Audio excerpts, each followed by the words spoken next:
This is week 2, day 1, dad bod to dad strong, kickstarting your fitness journey. In week 1, we discussed nutrition. Week 2 is going to be all about exercise. And in weeks 3 and 4, we're going to put that into practice. And here in week 2, day 1, we're going to be talking about why something we hate so much is so good for us. This includes the benefits of exercise, why dads don't do it. Number 3, how to overcome these objections. And then we're going to tie it all together with balancing parenting and exercise. George Sheehan said, "Exercise is done against one's wishes and maintained only because the alternative is worse." A major contributor of this presentation is from a great book by Daniel Lieberman, Exercised. Why something we never evolved to do is healthy and rewarding. In this book, he discusses the evolution of movement and exercise and all of the benefits. So why is something that's so good for us so hard for some people? So most people know the benefits. For the most part, lack of exercise is not based on a knowledge problem.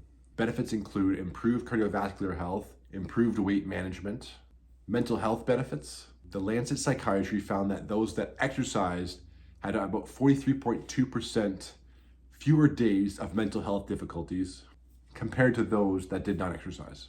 Exercise improves sleep, it enhances our cognitive function, it can improve memory and thinking skills. There was a study in the British Journal of Sports Medicine that showed those that exercise, the size of the hippocampus, the part of the brain responsible for memory and learning, was greatly increased.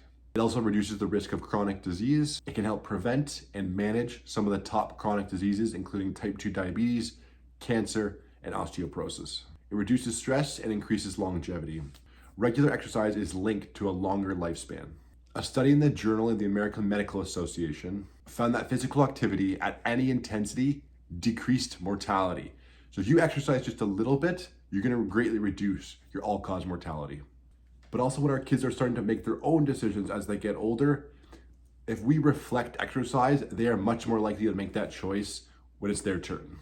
So this is the Thompson family with their kids Emily, Alex, and Aiden. Their name and image have been changed. This family has transformed their lives by deciding to exercise together. They first started to incorporate evening walks. Now they're biking, going to the park every night, playing sports. They're much more active now. This new routine not only increased their exercise, but also brought them closer as a family. And now that the kids are getting older, they've developed this natural inclination towards exercise. Their story is a testament to how family exercise can have an overall impact on family wellness. So why can't we exercise, especially as new parents? So the American Heart Association recommends 150 minutes of moderate to intense physical activity with 2 days per week of strength training. And only about 20% of people are hitting these targets. And why are we not exercising?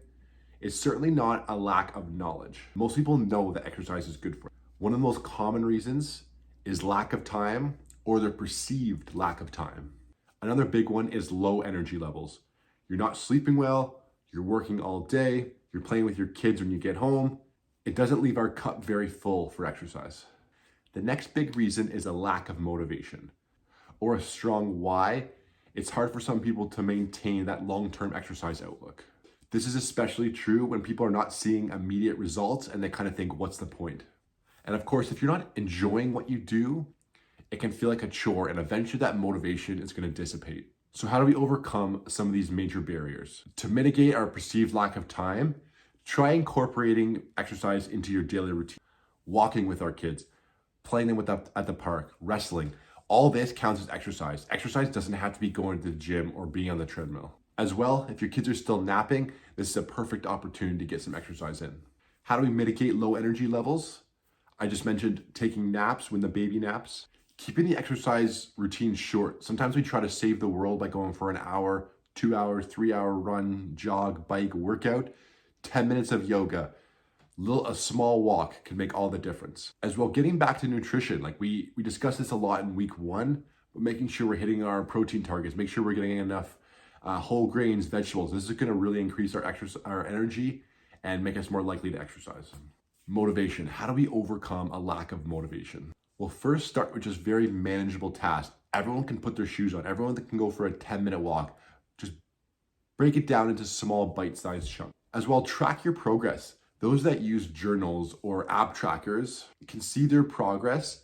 This really helps with motivation. This really allows us to get those small wins and those small victories. Finding a social support can also really increase our motivation, whether this is in person or online. And the last way to increase our motivation is by making it a routine. Even if this routine is very flexible and you don't always hit it, having that routine can really make a lasting habit. And as James Clear said, we default to the level of our habits. And the last big barrier I see in people is a lack of enjoyment.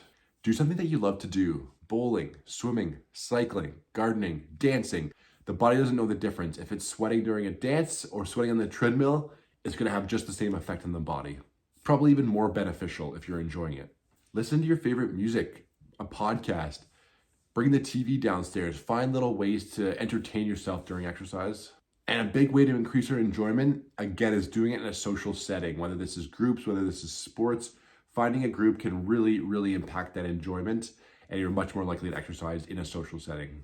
Okay, how do we balance our exercise with our parental responsibilities? It's vital to acknowledge as a new father, we're gonna have to redefine our personal time and our priorities. Exercise should not be seen as taking time away from the family, but an investment in the family. When you go for a run, you're not just helping yourself, you're helping the entire family. As well, just give yourself some grace and flexibility. Some days a full workout may not be possible, and there's nothing wrong with that. Fatherhood comes with its own challenges and rewards, and the main goal should be keeping a general trend. You're gonna break that trend once in a while, but if you can get that general trend for the most part, you're gonna be way better off. By embracing exercise as part of the parenting journey, new dads can not only help their own well-being, but they also foster a healthy, active environment for the entire family. On day 2, we're going to be talking specifically about these strategies, finding time, and making sure we actually execute them. See you then.